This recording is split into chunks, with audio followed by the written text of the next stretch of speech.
بركات معكم سعد من غاندي بلاي. اليوم شباب جايب لكم شرح كيف تجيب جواهر في لعبة كلاش رويال او كلاش اوف كلان، او تجيب بضايق ايتونز، بضايق ستور، اي شيء اللي تبيه.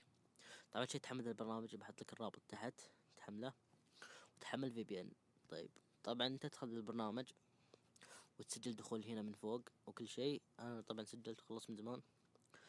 فايش عليك تسوي؟ تضغط هذه وهنا تحمل البرامج وتقعد تلعب فيه، تقعد فيه 5 دقائق وتطلع وتجيك نقاط. انا الحين عندي 18,000. طبعا انا هنا في كود حطيته جتني 2500، فالكود بحطه لكم تحت وش اسمه حطوه هنا بتجيكم شو اسمه 2500 نقطة. وايش عليك تسوي في برنامج الفي بي ان؟ شوفوا هنا بس عندي برنامجين، اذا حملتهم خلاص راحوا، ما عندي برنامج غيرهم. فتدخل على الفي بي ان بعد ما تحمله. طيب وتدخل تحط اي اللي تبيه، انا بحط امريكا احسن.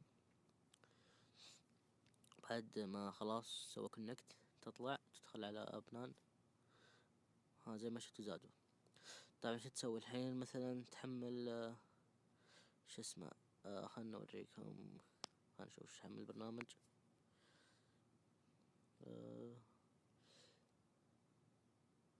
يلا بحمل ذي اللعبة. طيب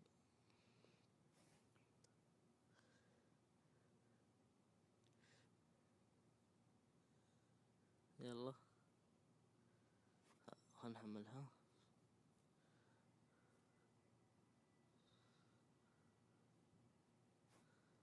النت عندي شيء كذا مضروب.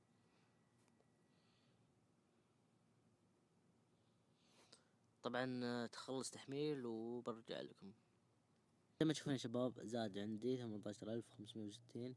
طبعا ما زاد عندي واجد لاني انا شو سويت؟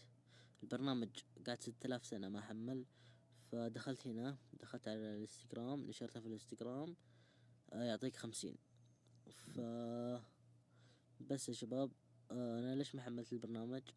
عشان شو اسمه النت عندي سيء جدا. بس يا شباب انت حمل البرنامج هذا وان شاء الله بيفيدك.